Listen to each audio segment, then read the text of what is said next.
The purpose of this presentation is to focus on two fundamental components of St. Margaret's implementation of Realm. For each component, we will summarize the underlying purpose, the existing setup, and specific recommended changes. We will start with a focus on the structural setup, and conclude with a focus on permissions by responsibility.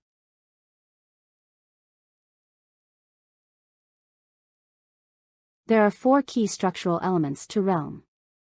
Ministry areas are the primary organizational structure. Leaders and resources are assigned to ministry areas. This is how they have been set up in Realm by St. Margaret's. Group types are designed to help users find groups of interest to them. This is how they are set up in Realm. This is the default setup. It has not been customized for St. Margaret's. Group types are not below ministry areas. They are not hierarchically related. Groups are a dynamic element. They are subject to continuous change. New ones are created and old ones retired. Leaders and events are assigned to, and members join, groups. Teams are also a dynamic element, subject to continuous change. Volunteers are managed and assigned roles within teams. There is no direct or required link to groups. The key takeaway here is that the existing group types do not really help users find groups. So, we ought to consider better aligning group types with who we are as a parish community, and what we do as outlined in the structure of the ministry areas, as well as with the interests that are currently set up by St. Margaret's in Realm. With respect to ministry areas, there are no changes recommended at this time. This structural element is pretty much behind the scenes. As currently defined, it seems to align well enough. There's no pressing reason to make changes. Group types, on the other hand, really do need to be completely in order to help users better find groups. Our recommended group types will improve this by being better aligned with both our ministry areas and interests, as currently set up in Realm.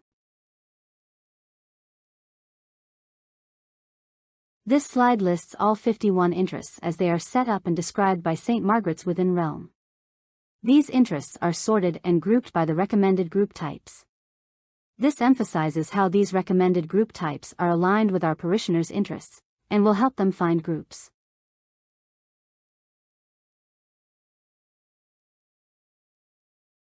This chart demonstrates how well aligned the recommended group types are, not only with interests but also with ministry areas.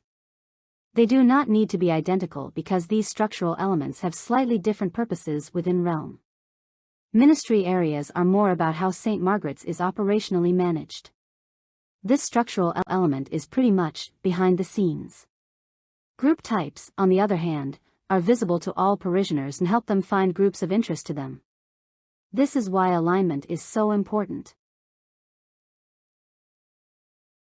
A list of all the groups that currently exist in St. Margaret's implementation of Realm has been provided. This chart is sorted by group type to demonstrate how the recommended group types will assist parishioners in locating groups and teams that are of interest to them. This list needs to be reviewed with the following action items in mind. Groups that are no longer used can be handled in one of two ways. If there's a chance they may be used again in the future, they can be deactivated. Otherwise, they can be outright deleted. Active groups have three possible visibility settings. For categorization purposes, each and every group must be assigned to a chosen ministry area. While not required, each group can also be assigned to a chosen group type. We recommend that all groups be assigned a group type since that is the categorization scheme that is presented to parishioners in Realm. Finally, the name assigned to each group should be well reasoned. Ideally, there will be naming conventions defined to help guide the creation of names when new groups are formed. Consistency in such naming conventions will make navigation within our implementation of Realm more user-friendly. So, that's it for part 1. Which is recapped here. Now, we'll turn to the second part of this presentation. A focus on permissions by responsibility. In Realm, the term responsibility refers to what is often called a security group in other systems. That is, responsibilities are groupings of permissions which are then, as a group, assigned to individual users. In this simple visualization, we start with a bunch of specific permissions. Then, we see that a grouping of some or all of these permissions equals a responsibility. Finally, this responsibility is then assigned to individual users. There are a total of 51 specific, system-defined, permissions. There are 4, system-defined, responsibility types. This slide lists the 51 system-defined permissions. We will come back to this list in a minute. This slide generally describes the 4, system-defined, responsibility types. Let's start with the 2 extremes. There must be at least one user assigned to the administrator responsibility.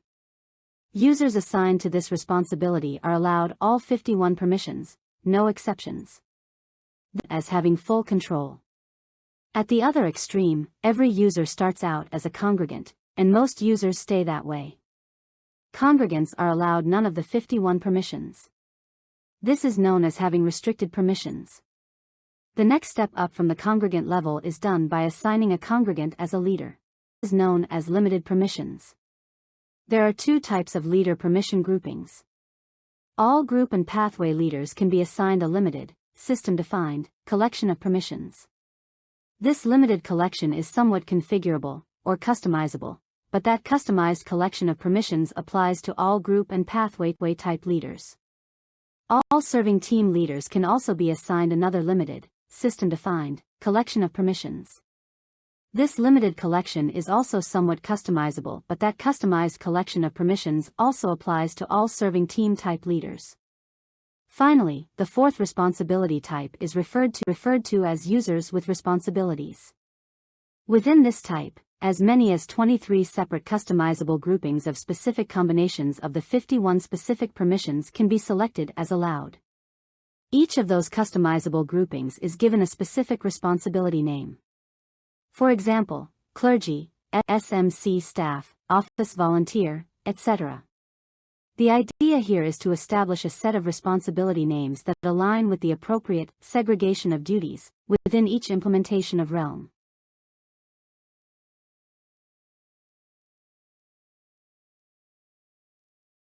This slide shows an excerpt of a permissions by responsibility comparison matrix to better understand the existing permissions assigned to the various responsibility names that currently exist in St. Margaret's implementation of Realm. A complete version of this comparison matrix has been provided as a 1-page handout. We'll be coming back to this in a few moments. But first, we should understand how things are laid out, and the meaning behind the various types of shading highlights used. The 4 responsibility types are highlighted in blue within the heading. The lightness and darkness of this blue shading corresponds to the shading shown in the graphic on the previous slide. Light blue equals full control or administrators, and dark blue equals restricted or congregants. The focus of our review will be on the middle grouping of users with responsibilities. Under each responsibility name, there is an on/off type setting for each of the 51 specific permissions. In cases where the setting is set to allow, that cell is highlighted in gold. For example, the responsibility name administrator has all 51 cells highlighted in gold. At the other extreme, the responsibility name congregant has none of the 51 cells highlighted in gold. As a result of our preliminary review of the existing responsibility names, certain permissions that are currently set as allowed have a question mark in the disallowed cell, which has also been highlighted as red. This indicates our recommendation to consider changing these permission settings to disallow for that particular responsibility name. We have also recommended the addition of a few new responsibility names to enable a more appropriate segregation of duties among the various people that fall with the users with responsibilities responsibility type. This comparison matrix is an excellent tool when making final decisions about which permissions should be allowed or disallowed under the various responsibility names. Once finalized, this matrix provides documentation of these decisions. This slide lists all of the people that have been assigned to a responsibility name within either the responsibility type, administrator, or users with responsibilities. These lists are sorted by the responsibility name. The first list depicts the existing assignments, as of December 8, 2023. The second lists are recommended assignments, including any recommended, new, responsibility names. The third chart is a comparison recap of the first two lists. The existing assignments are overly concentrated in the administrator responsibility, 65% of all. The recommended assignments are more appropriately dispersed among the various responsibility names.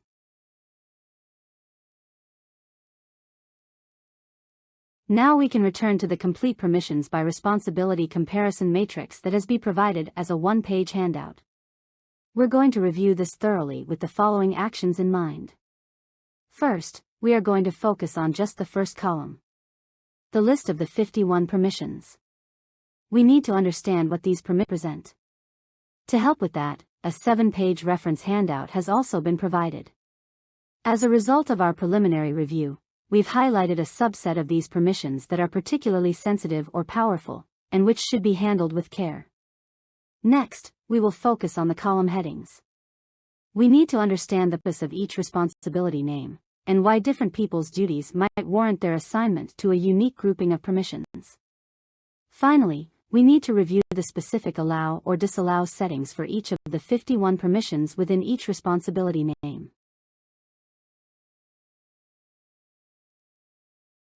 The purpose of this concluding slide is to provide a sense of what the next steps will be over the coming weeks and months. First, we need to implement the decisions made pertaining to this presentation. We recognize that some further discernment may be required before making these decisions, but our hope is to complete this implementation by the end of January 2024.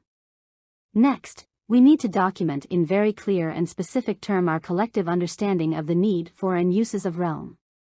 The act of documenting this, including the fairly detailed discussions that will likely entail, is the precursor to our being able to fashion together a 2-minute elevator pitch, which effectively explains to parishioners why Realm.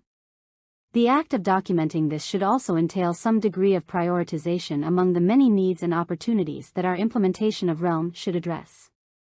Until this understanding is clearly documented and prioritized, it is virtually impossible to develop meaningful and effective policies to govern the use of Realm in achieving these purposes. Our preliminary review indicates that policies addressing various privacy concerns are the most urgently needed. Procedures are linked to, and effectively operationalize, the policies just referenced. Finally, orientation materials for the congregation at large, and training materials for staff and leaders cannot be developed in the absence of effective and documented procedures. These next steps are, inherently, sequential and interdependent. This may seem overly daunting and deliberative. This is where phasing can help by breaking the tasks down into more quickly achievable chunks. But, such phasing is dependent on the documentation of priorities as noted above.